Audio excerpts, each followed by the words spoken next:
Kanal Inspirasi.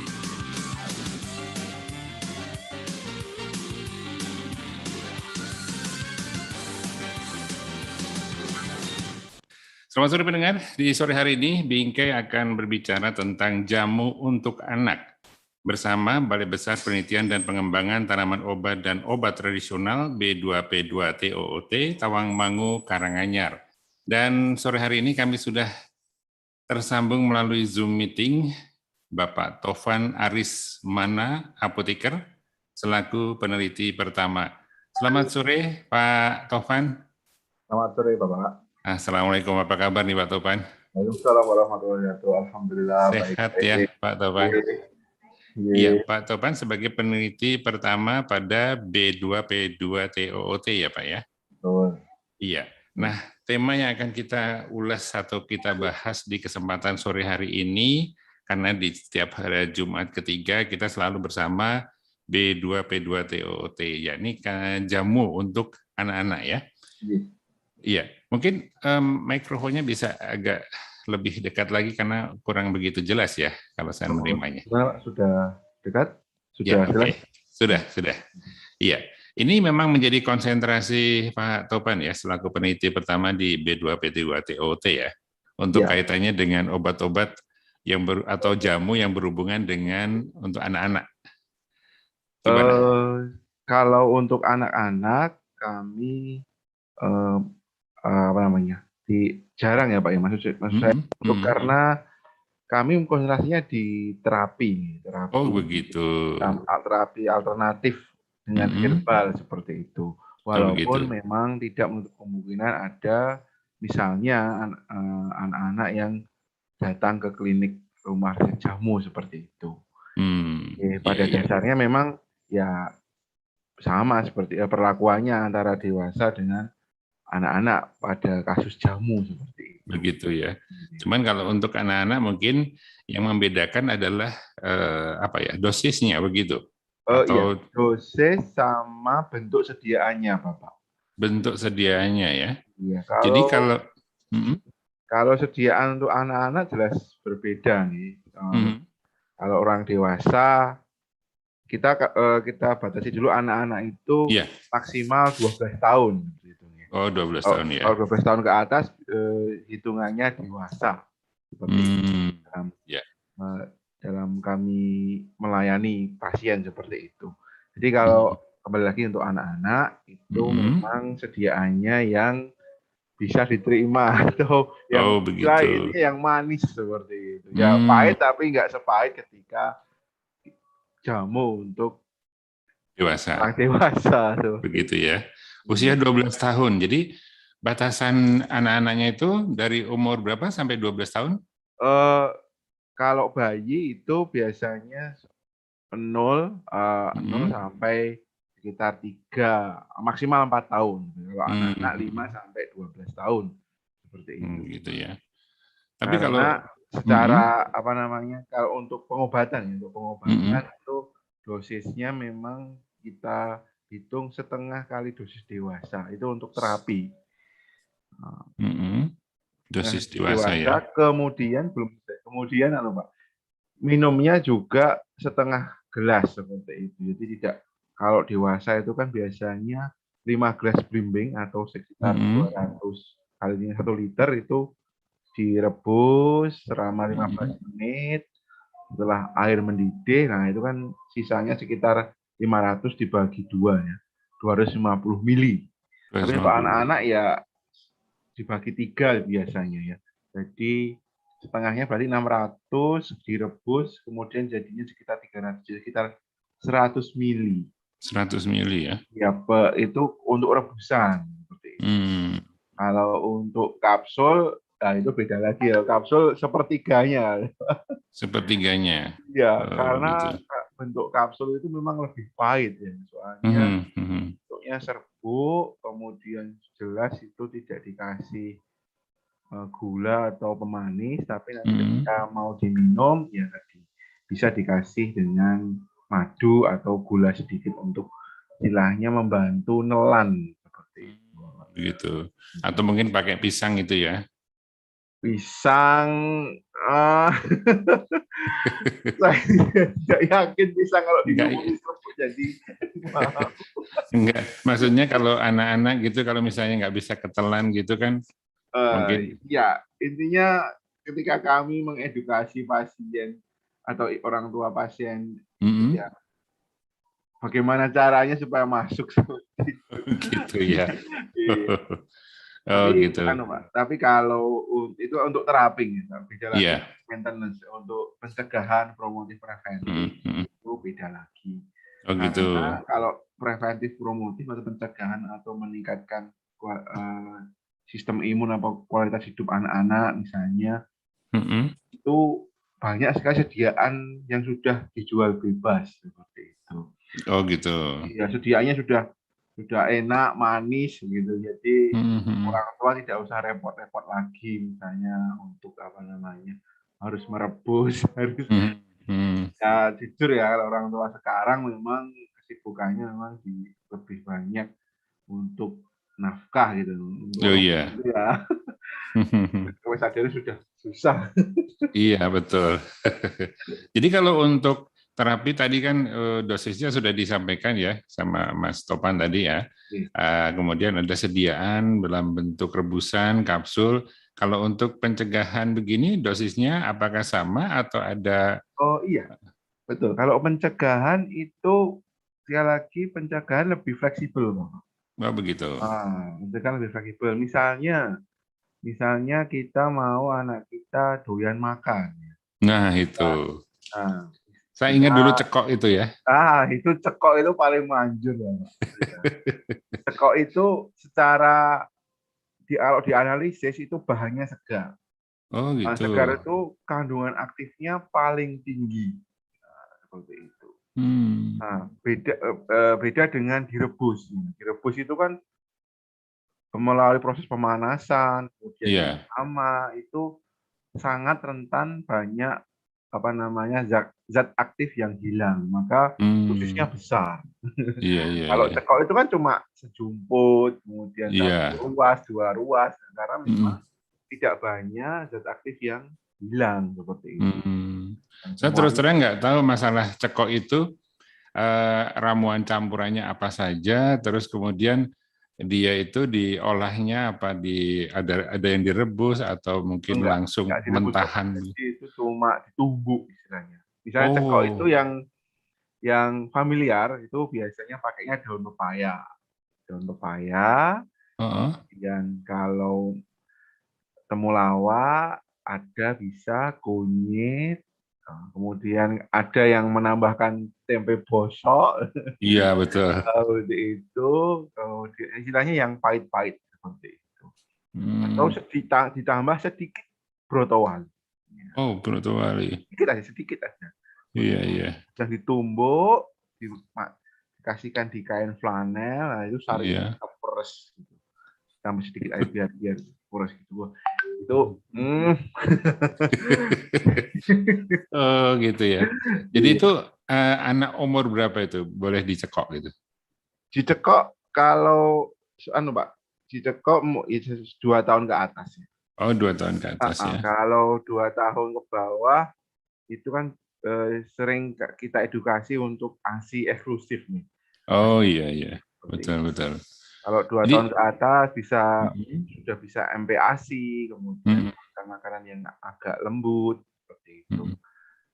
Tapi ya tadi memang ya kalau misalnya tidak perlu cekok ya enggak masalah ya. Tapi katanya memang apa fungsi daripada dicekok itu sendiri apa sih, Mas? Apa memang betul untuk meningkatkan nafsu makan? Ya, betul Bapak. Oh, Cekok itu salah satu yang tinggi itu adalah minyak atsirinya. Minyak oh atsiri gitu. dari kunyit, minyak atsiri dari temulawak, seperti itu. Hmm. Minyak atsiri itu kalau kita tahu ya Bapak ya, kalau kita semua pahami bahwa masyarakat Indonesia itu yang banyak itu rempah-rempahnya. Hmm. Sedangkan Iya, iya. rempah-rempah itu kan merangsang indera penciuman kita. Hmm, hmm. Iya. Jadi beberapa pakar menyebutkan bahwa yang paling banyak itu untuk merangsang nafsu makan itu bukan lidahnya, tapi penciumannya. Oh, Maka kan begitu. karena rempah-rempah Indonesia itu banyak, misalnya Iya. taruhlah masakan Padang gitu kan, semua Oh, vertikal karena memang rempah-rempahnya itu merangsang penciuman, kemudian itu nantinya di otak akan sedikit ya atau berpengaruh pada nafsu makan kita seperti itu. oh begitu. Iya, iya.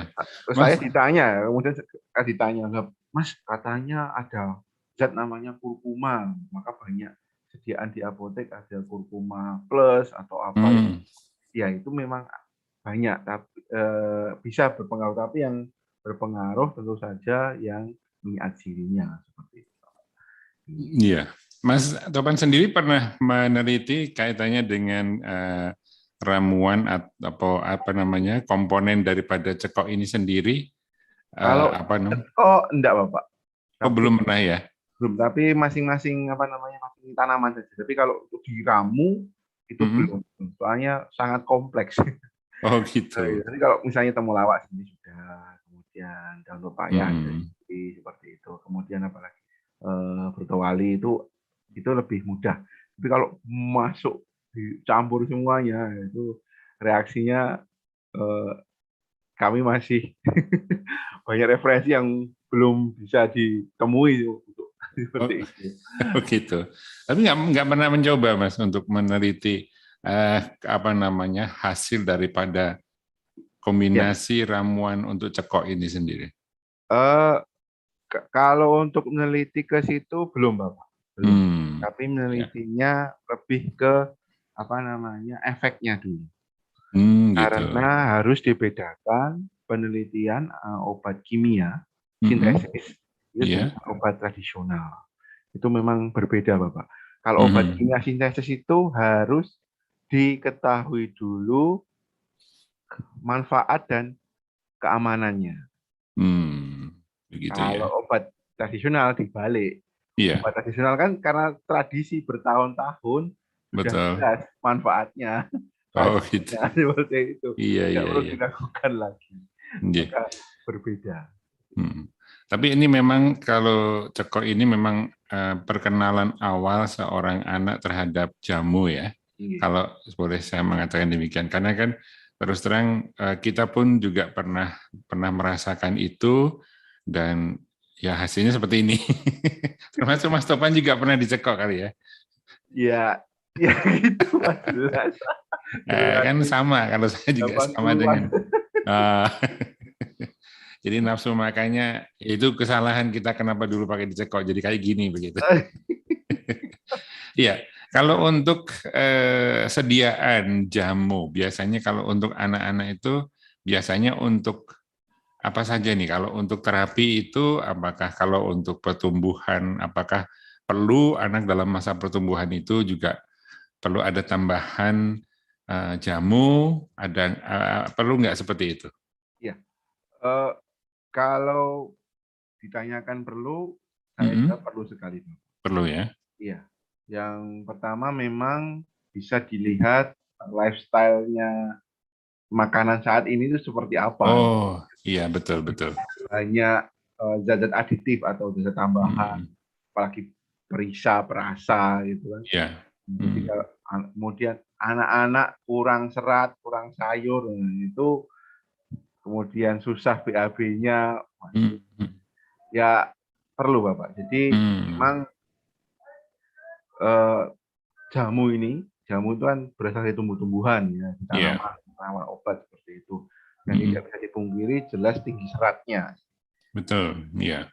dan itu Mm. perlukan untuk anak-anak yang sekarang memang yang karena jarang sekali makan sayur ya, Mm. dan saya sendiri kadang orang males juga berdebat dengan anak ya, harus suruh makan sayur ya. Iya. Ya itu yang kami lakukan ya, yang kami edukasikan, kami sarankan ke Begitu. masyarakat seperti itu. Jadi sifat daripada jamu ini sendiri untuk pertumbuhan anak itu memang sebagai pelengkap ya, Iya, Mas Topan ya? sebagai pelengkap itu, sebagai Begitu. istilahnya suportif, Bapak. Iya. Suportif.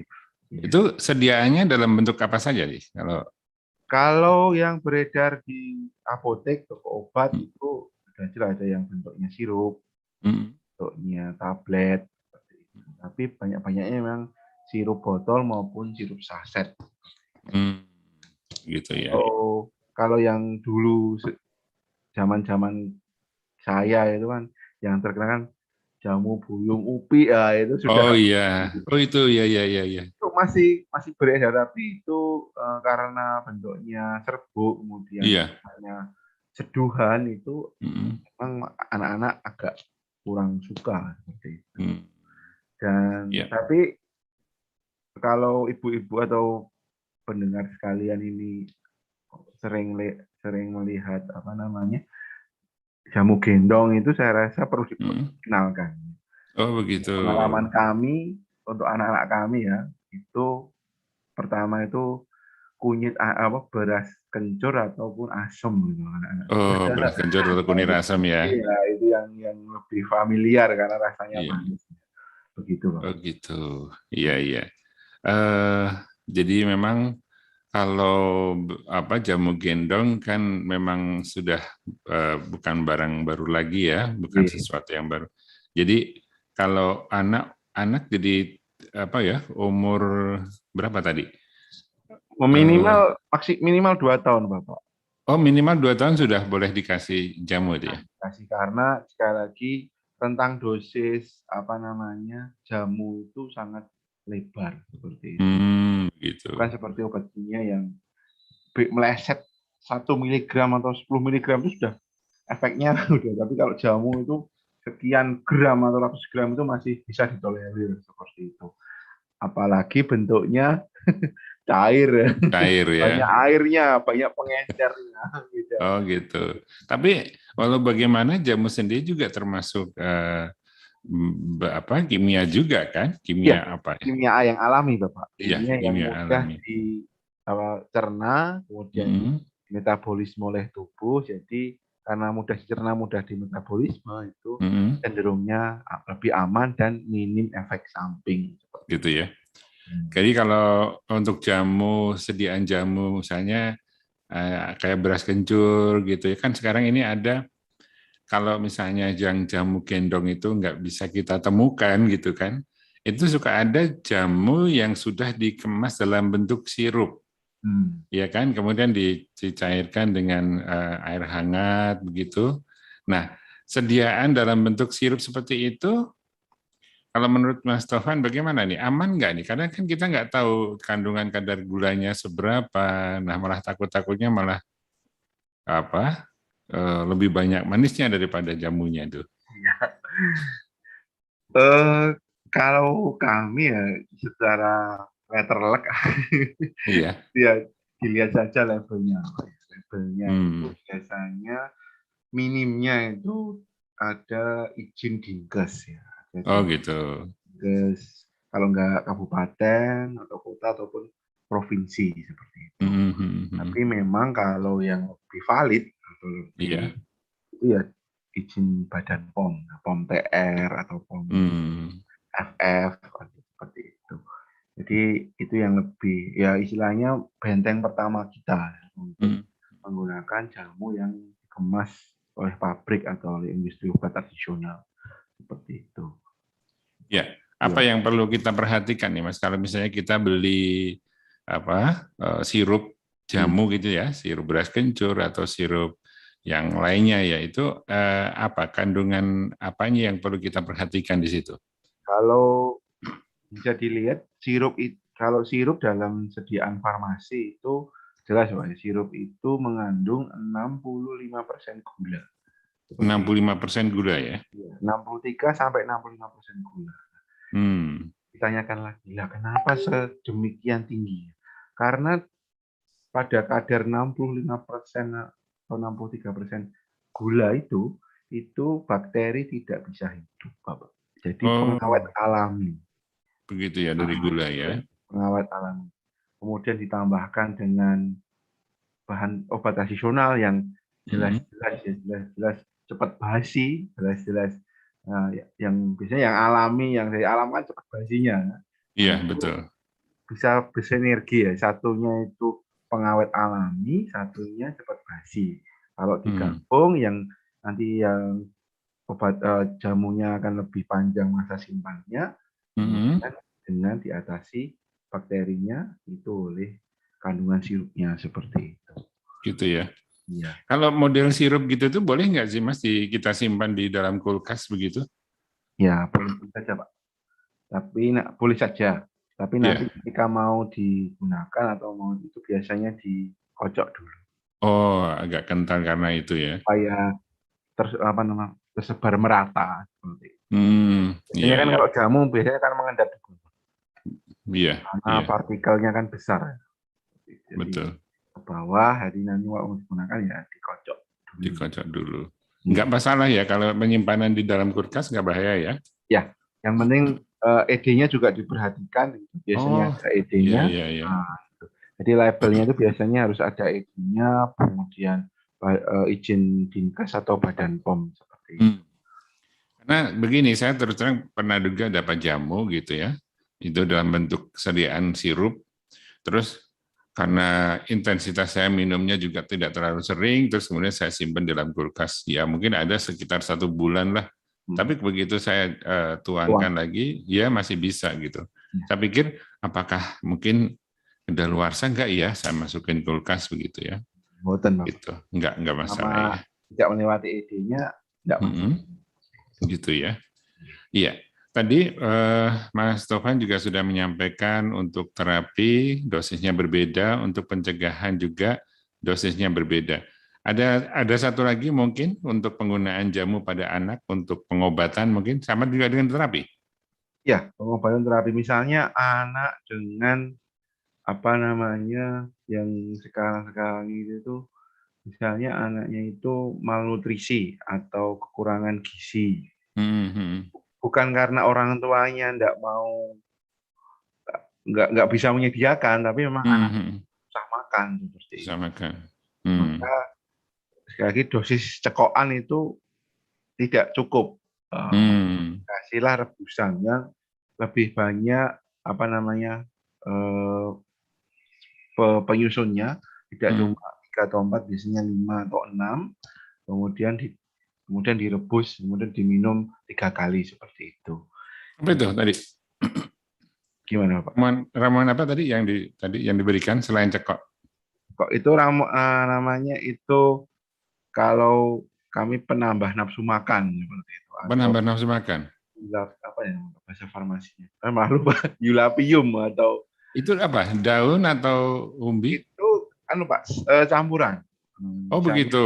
ya jelas ya, misalnya kalau umbi-umbian jelas atau rimpang jelas ya. Misalnya temulawak, kunyit, temung ireng seperti itu. Kemudian kalau daun bisa ditambah dengan pegagan. Ya, nanti untuk merangsang penciumnya tambah sedikit kayu manis. Itu kalau ya tadi, tapi dosisnya ya setengah kali dosis dewasa. Jadi itu dimasukkan ke apa namanya? Kita rebus Direbus air, air ya. kita masukkan, kita tutup. Nah, kenapa harus ditutup ini ketika kita merebus tadi? Supaya tidak banyak minyak atsiri yang menguap. Oh begitu fungsinya ditutup itu. Menguap, kemudian setelah 15 menit kemudian kita dinginkan atau kita hangat, kita saring, kemudian kita minumkan ke pasiennya yang misalnya yang memang harapannya tadi selain ada seratnya, kemudian ada kandungan gizi di dalam jamu tersebut juga bisa merangsang nafsu makan anak. Ya. Tapi untuk kasus-kasus yang agak berat ya, misalnya anak dengan cancer, anak dengan tumor itu, memang jamunya ini sekali lagi bukan untuk menyembuhkan cancer atau tumornya, tapi untuk apa namanya meringankan gejala-gejala yang disebabkan oleh cancer. Misalnya anak ini misalnya cancer hati atau cancer tumor. Nah itu kemudian dia di kemoterapi. Nah kalau kemoterapi di rumah sakit kan jelas sih. Jadi gatel, rambutnya rontok, kemudian mual, muntah. Nah, maka jamu ini hadir untuk meringankan gejala-gejala atau efek samping dari kemoterapi tersebut. Oh Seperti gitu. itu. Jadi, Walaupun ya ya, ada 1-2 kasus, ya alhamdulillahnya ya, minum jamu sama kemoterapi, tumornya atau kansernya jadi menurun, jadi kemudian kecil ya. kecil itu bisa jadi, tapi lagi itu karena presentasinya kecil ya tidak bisa dijadikan bahan atau dasar untuk menyebutkan jamu ini adalah obat dari kanker. Itu. Iya, iya. Itu untuk jadi kalau tapi rata-rata pada anak-anak sendiri jamu itu lebih banyak dihadirkan untuk ini ya. Eh, selain tadi menambah nafsu makan, juga untuk kalau untuk apa kecerdasan begitu, apa nih kecerdasan anak-anak itu ada nggak jamunya? Eh, Sampai Bukan sekarang jangan juga boyong upik loh. belum ada, Pak. Belum Belum ada. ada. Oh, untuk merangsang pertumbuhan otak begitu? Belum ada, Pak. Tapi Belum ada ya. kalau untuk eh, contoh kasus dulu ya, Hmm? ketika kami ujian itu kan ujian apa? Heptanas atau Iya, Heptanas ya sekarang. Heptanas ya. Nah, itu kita kan sering minum ginkgo biloba, wah, Oh supaya iya, nah, betul. ternyata setelah diteliti lebih jauh pemakaian ginkgo biloba itu bisa menyebabkan pendarahan otak. Oh, Karena apa? Karena ginkgo biloba itu fungsinya untuk memperlebar pembuluh darah. Ya, kalau hmm, pembuluh darah lebar, maka otaknya encer, Pak. iya betul. Nah, kalau otaknya encer, apa-apa diserap seperti itu. Eh, Nah, tapi yang bisa kami sarankan ya tadi, memang bukan untuk perkembangan otak, tapi untuk meningkatkan antioksidan di dalam tubuh anak-anak. Kemudian ditanyakan, antioksidan itu apa, Pak? nah itu dia. Bapak, kita semua sudah paham ya, jajan anak-anak sekarang itu penuh dengan yang hal-hal yang artifisial ya, Iya, buatan-buatan. Nah, buah-buah itu tentu saja itu mengandung apa namanya radikal bebas atau oksidan. iya, Kalau oksidan tinggi, nah, maka nanti akan mempengaruhi pertumbuhan sel, menghambat hmm, pertumbuhan sel. Nah, maka perlu jamu atau obat herbal ini hmm, untuk menambah antioksidan yang ada di dalam tubuh sehingga radikal bebas tadi bisa dinetralisir oleh antioksidan. Jadi gitu. pertumbuhan anak minimalnya tidak terganggu. Begitu. Jadi sampai saat ini belum ketemu jamunya untuk meningkatkan kecerdasan atau konsentrasi daya pikir anak ya. Dulu saya tuh ingat, bukannya saya mau promosi, bukannya ada apa Cerebrofit ya. Ya itu isinya ginkgo biloba, Pak. Oh, ginkgo biloba. Oh, gitu. Tapi kalau di apa di B2 P2TOT itu nggak belum buat ya untuk yang apa namanya untuk daya Belum, Pak. pikir anak dan sebagainya. Kalau Baik. sekarang mungkin hanya sedikit yang kami mengembangkannya ke arah stroke. Jadi bagaimana eh, pencegahan dan meringankan stroke seperti itu. Oh, yang untuk dewasa ya. Ya, Mas Tovan, nanti kita akan lanjutkan, kita jeda sejenak, ada pesan berikut ini ya, sebelum kita nanti terima penelpon yang masuk bersama kita ya. Oke. Mengenal rempah Nusantara bersama Parni Hadi, relawan Indonesia. Serai atau sereh?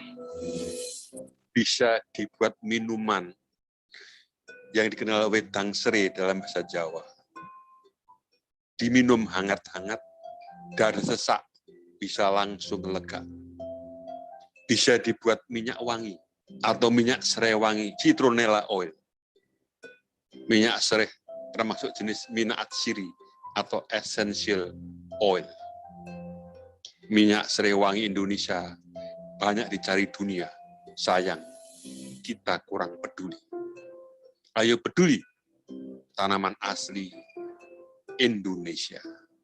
Bumi Indonesia subur. Serai gampang tumbuh. Ayo tanam sekarang. Mari, swasembada pangan dan obat Indonesia.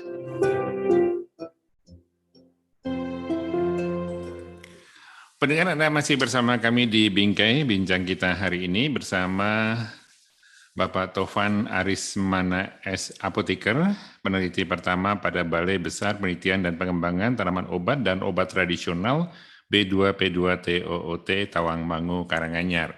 Dan topik bahasan kita seputar jamu untuk anak-anak. Silakan pendengar yang mau bergabung, Anda yang punya cucu-cucu, putra-putri yang masih anak-anak berusia sekolah ya, mungkin perlu mengetahui banyak terkait dengan sediaan jamu yang aman untuk anak itu apa saja. Ini kesempatan bagi Anda, tidak harus jauh-jauh ke Tawangmangu ya. Jauh-jauh ke Tawangmangu nanti kalau misalnya dibutuhkan sediaan yang memang kita butuhkan begitu. Tapi kalau di masa PPKM seperti sekarang ini, Pak Aris, Pak Tovan ya, Pak Aris sama aja Pak Tovan. Itu di B2P2TOT buka nggak nih? Sementara belum, Bapak. Belum ya? Tapi Masih. kalau pasien yang ingin misalnya pasien baru ingin konsultasi seperti itu, kami fasilitasi lewat konsultasinya dokter dengan WA, video call WA ya. Ini jamunya kami kirimkan. Oh begitu. Jadi harus menyampaikan secara detail lengkap ya, yang dikeluhkan apa, nanti terus kemudian sementara begitu. Ya, tapi kalau untuk kasus anak-anak yang ditangani oleh katakanlah di Mas Tovan sendiri, kaitannya dengan jamu untuk anak-anak, lebih banyak jamu untuk apa saja nih selain untuk menambah nafsu makan? Kalau anak-anak biasanya ya misalnya untuk mata minus. Oh, ada ya. Kemudian untuk tadi ya terapi pendamping tumor atau kanker. Batuk gitu. Mana, Pak? Batuk ya ada. Seperti itu. Ya, jadi ya mirip-mirip orang dewasa. Ya, kalau jamu untuk pertumbuhan tulang, kemudian pertumbuhan tulang katakanlah, ada jamunya? Oh, nggak ada, Pak. Nggak ada. Kan kan anak itu masih butuh namanya kalsium ya. Itu kan mungkin ada sediaan jamu yang dibutuhkan untuk pertumbuhan begitu. Ya, untuk kalsium ya jujur saja untuk kalsium itu memang kalau memungkinkan ya kalsium yang murni saja, jadi diserap langsung kalsium seperti itu. Oh begitu. Iya. Perlu mempercepat penyerapan kalsium ya jelas perlu vitamin D ya. Vitamin D aja ya. Dan sementara untuk tanaman vitamin D itu sangat jarang ya, Pak ya. Vitamin D dari biji-bijian? Biji-bijian jarang, Bapak. Jadi jarang. Biasanya ada di daging misalnya banyak. Oh begitu. Iya. Hewani. Seperti susu gitu ya. Betul sekali, Bapak. Iya. Jadi dari jamu belum ada ya atau? Ada tapi jaringnya sangat sedikit sekali. Oh gitu ya. Kalau kalsium itu di tanaman atau jamu nanti jadi keras nanti. Oh, oke. Iya. Itu malah mungkin lebih ke, jadi bisa dikombinasi ya, selain pemberian jamu juga dengan vitamin maupun dengan asupan susu tadi ya. Baik untuk pertumbuhan. Silakan pendengar yang mau bergabung bersama kami di 6380555 ya, kontak Tani di sore hari ini mengangkat tema jamu untuk anak-anak bersama B2P2TOOT. Halo, selamat sore. Selamat sore, Mas Dedi. Iya, selamat sore, Pak Winarno. Iya, silahkan Pak Winarno. Ini mohon maaf di luar konteks tadi jamu untuk anak-anak ya, Mas? Iya. Ya ini kalau boleh saya tanya, itu jamunya untuk orang berhenti merokok itu apa ya, Mas? Iya. Iya. Mungkin Pak siapa itu? Ini Mas Pak Tovan. Pak Tovan mungkin sudah eksperimen dan sudah menemukan. Terima kasih. Baik, terima kasih Pak Winarno.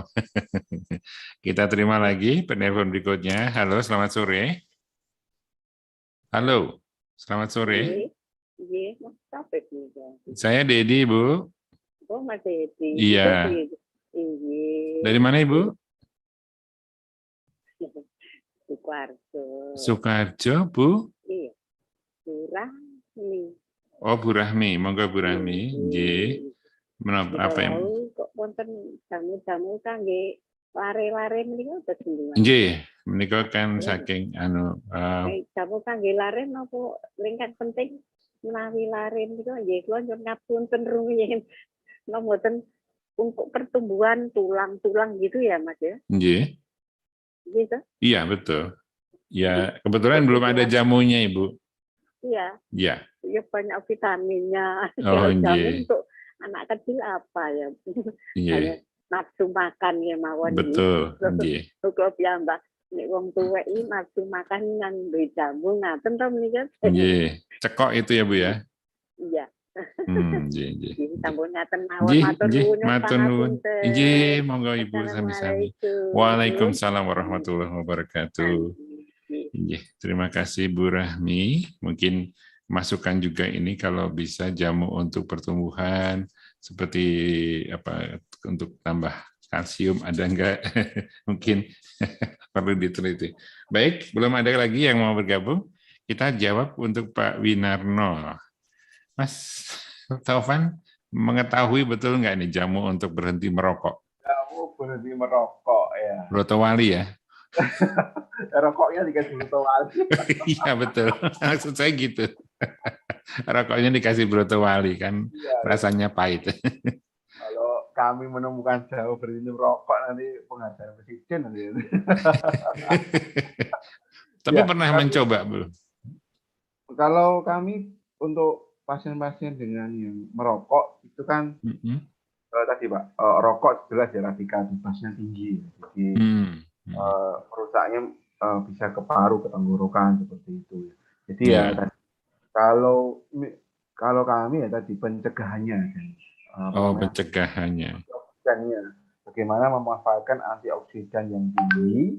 Kemudian kalau biasanya orang-orang merokok itu kan nafsu makannya sangat berkurang. Oh, iya, iya. Berkurang, radikal bebasnya naik. Jadi makin parah.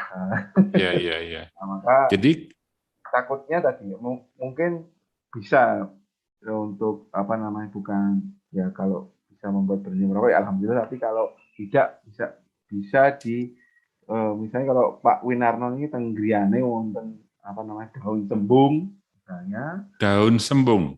Daun sembung. Oh ya. Kalau perlu bisa tambah jahe. Ya. Iya. Jahe itu antioksidannya tinggi. Sebentar. Daun apa tadi? Daun cembung apa sembung? Sembung, Mbak. Sembung. Ya? Sembung. Ya, daun sembung. Ya, oh, sembung ya. Oh, iya. Daun sembung itu menghangatkan tenggorokan, jelas. Yang kalau jahe itu antioksidannya tinggi.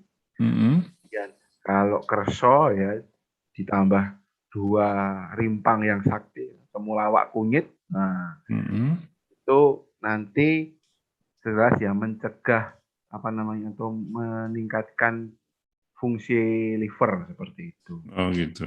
Hatinya. Bapak bisa cek nanti kalau perokok itu SGOT, SGPT-nya itu saya yakin tidak normal. Seperti itu ya? Iya, makanya kesehatannya karena perokok biasanya Pak tidurnya susah, yakin saya. Iya. SGOT-nya bisa dicek ya kalau perokok gitu ya. Pasti nggak normal ya. Pasti nggak normal. Oh iya. Saya nakut-nakutin Pak. Iya, ini fakta ya, bukan mitos ya. Oh, Iya. iya. Iya. Jadi apa namanya? Ini malah mungkin ramuan ini tadi dijadikan satu. Iya, jadikan satu. Satu misalnya kalau daun sembung itu 5 lembar. 5 lembar. Ya, kemudian jahe biasa 1 sampai 3 ruas. 1 sampai. Iya. kunyit sama sampai 3 Iya. ruas. Mm-mm. Kemudian misalnya itu intinya dipilih yang segar ya. Dipilih segar, jangan sampai bukan ya. Iya. Kemudian kalau bisa dipotong-potong, Mm-mm. potong-potong itu memperluas permukaan, jadi nanti Oh, zat aktifnya semakin banyak tersari biar di keluar ya zat aktifnya. itu. Hmm. Sama, rebus dulu air mendidih 15 menit baru dimasukkan. Oh gitu. Jadi airnya berapa ini? Airnya kalau itu 4 gelas, Pak. 4 sampai 5 gelas blimbing. 4 sampai 5 gelas blimbing ya. Iya, iya, iya. Mili, Itu dijadikan berapa gelas nantinya? 2 sampai 3 gelas. 2 sampai 3 gelas. Jadi airnya 4 sampai 5 gelas, kemudian sampai mendidih baru dimasukkan, ditutup ya. Ya, betul. Ya, kemudian dijadikan 2 sampai 3 gelas. Iya, ditunggu Iya. setelah mendidih. Terus diminumnya Pagi sore. bisa pagi sore ya. Ya, ya. Nanti harapannya Ya. apa namanya? Nafsu makannya bertambah ya. Rokoknya berkurang. Harapannya. Iya, saya percaya pasti nanti jajan makannya banyak, jajan rokoknya berkurang ya. Tapi kalau misalnya apa namanya ada rokok ya, kemudian ditaruh di atas peresan brotowali gitu tuh, katanya rokoknya bisa pahit betul. Jelas, Pak. kalau tidak percaya ya misalnya para pemirsa pendengar ini ke apa namanya ke pasar itu brotowali ya kecil aja dipatahkan, patahkan di lidahnya, silahkan. Iya. Ngalir. Baik. Dijamin pasti nggak ngerokok deh ya. Iya, itu ya tadi ya. Jadi selain untuk memperbaiki kualitas tidur, memperbaiki fungsi liver juga ya. Ya, ini bahkan informasi SGOT, SGPT ini yang ini perlu diperhatikan ini karena kan bisa dipastikan liver dari para perokok ini dipastikan tidak normal ya. Oke. Normalnya 30. Tapi gitu ya. Ya semoga tidak sampai 2 kali lipatnya. Iya, kalau sudah ke liver memang bahaya ini, memang. Iya, ada pendengar kembali yang mau bergabung, silakan di 6380555. Para herbalis yang ada di Kota Solo, silakan mau bergabung bersama kami. Ada peneliti pertama ini dari B2P2TOOT, Tawangmangu, Karanganyar, Mas Tovan Arismana Apotekar. Ya. Tadi juga ada pertanyaan dari Bu Rahmi, kaitannya dengan, ya itu tadi ada hubungannya jamu untuk pertumbuhan tulang dan sebagainya, ada semacam seperti itu.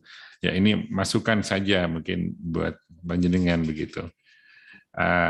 Apakah ada kemungkinan ada jamu yang mengarah kepada pertumbuhan tulang dan sebagainya begitu? Iya. Ya, tadi memang ya untuk pertumbuhan tulang apalagi itu ya, zatnya memang sudah berbeda, jadi memang yang bisa diusahakan jamu itu tadi. Jadi orang ini radikal bebas sehingga absorpsi kalsiumnya semakin tinggi, kemudian vitamin D3-nya nggak rusak, ya sempurna. Jadi tapi intinya bahwa makanan pokok yang sehari-hari kita konsumsi itu memang ya yang utama seperti itu. Iya, begitu ya. Atau mungkin ini Mas Tovan, ada jamu yang fungsinya itu memang bukan ke pertumbuhan tulang, tapi bersinergi ikut membantu penyerapan. Jadi katakanlah membantu fungsi daripada organ tubuh di situ, penyerapan kalsium begitu. Ada seperti itu. Jadi sifatnya bukan untuk ke arah ke kalsiumnya, tapi membantu organ itu, organ di dalam itu, ya, sehingga fungsi daripada pertumbuhan tulang itu bisa maksimal gitu. Ada nggak? Pendek pengetahuan saya belum menemui yang spesifik seperti itu Pak. Oh gitu ya. Iya. Ya, tapi tadi jamu sementaranya untuk kalsium atau mempertinggi menaikkan itu hanya cuma sekedar di suportif preventifnya. Suportif preventif ya.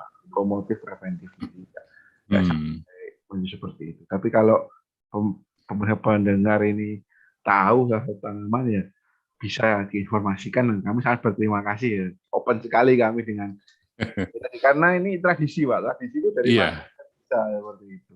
Betul. Iya, kembali ke jamu untuk anak-anak nih, Pak Stofan. Nah, seberapa pemberian jamu ini seberapa aman mereka bisa kita berikan jamu? Apakah setiap hari atau pemberiannya ada pengaturan waktu tertentu? Seperti apa, Mas? Ya. Untuk jamu pada anak-anak? Iya, jamu kalau kita perlakukan ya sebagai mirip-mirip obat ya Pak. Jadi ya pagi sore seperti itu. Aman itu ya? Itu sudah termasuk aman ya? Aman, sore seperti itu. Jadi kalau pagi bisa untuk meningkatkan daya tahan tubuh. Sorenya nanti bisa untuk relaksasi tubuhnya anak-anak. Jadi habis aktivitas banyak, kemudian relaksasi. Jadi yang perlu kita sama-sama ketahui bahwa jamu itu kan tidak hanya satu efek, karena betul. Kandungan itu dia bisa berefek sesuai dengan kebutuhan tubuh. Itu yang sebenarnya jamunya seperti itu. Jadi misalnya, kalau kami memang yang perlu diperhatikan ini itu adalah asal bahannya. Asal bahannya ya. Bahannya itu yang penting segar, kemudian tidak burukan. Tapi kalau udah burukan, kemudian yang busuk, nah itu ya baik dihindari.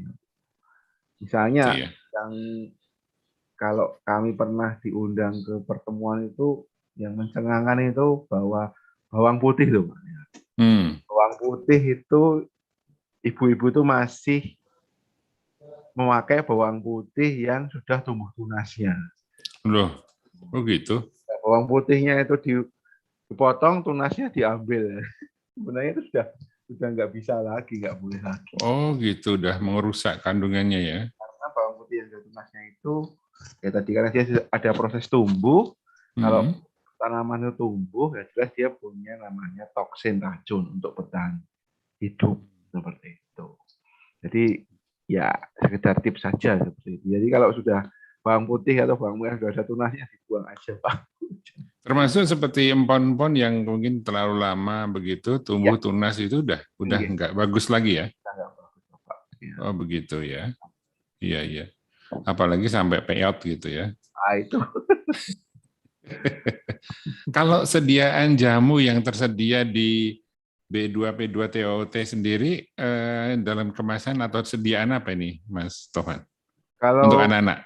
Anak-anak sementara yang kami bisa berikan itu ya cuma rebusan sama kapsul, Pak, kapsul seperti itu. Gitu ya. Sirup nggak ada ya? Sirup belum, karena sirup belum ada, karena kami terbatas pada penelitian saja seperti itu. Pengembangan produknya kami bekerjasama dengan pabrik obat atau obat tradisional. Formulasinya kami serahkan ke mereka, itu kami berikan hasil penelitian kami. Jadi diproduksinya, kalau untuk yang konsumsi itu memang lewat industri, Pak. Tapi kalau yang ke kami itu penelitian. Begitu ya. Jadi untuk produksi lebih diserahkan kepada industrinya ya. Tapi mungkin kalau dari industri kemudian diserahkan ke penelitian untuk mungkin bisa ini loh hasil produksinya gitu kan. Ada ya. Iya. Tapi kalau menurut penglihatan Mas Tovan sendiri, jamu-jamu yang ada di pasaran untuk anak-anak aman nggak untuk dikonsumsi? Iya, Pak. Kalau jamunya saya bisa katakan aman, Pak. Begitu ya? Karena ya tadi misalnya anak-anak saya sekarang punya 2 anak umur 7 tahun sama 9 tahun ya. Mereka hujan-hujan ya. Jadi atau berenang lah ya. Berarti kami ya tadi sebelum hujan-hujan wajib minum jamu ya misalnya kalau boleh yang terkenal itu. Iya. Sasetan tinggal diminum itu sangat membantu sekali, Pak. Apalagi kalau mereka berdua itu perjalanan jauh itu kan minum itu sebelum berangkat seperti itu ya. Itu ya, jadi memang sekarang lebih saya rasa masyarakat dan pemerintah itu lebih lebih menjaga atau lebih mengetahui ya bagaimana produk yang aman yang berkhasiat seperti itu. Begitu ya. Iya, baik. Jadi kalau untuk pemakaian ataupun pembelian jamu untuk anak-anak yang dijual bebas begitu, tidak perlu ada semacam konsultasi dulu ke dokter begitu ya? Nggak perlu, Bapak. Nggak perlu ya. Baik, Pak Topan, sebagai closing statement dari perjumpaan kita di sore hari ini, apa nih yang bisa kita garis bawahi untuk pendengar kaitannya dengan jamu untuk anak-anak? Silakan Pak Topan. Ya, terima kasih Pak Dedi.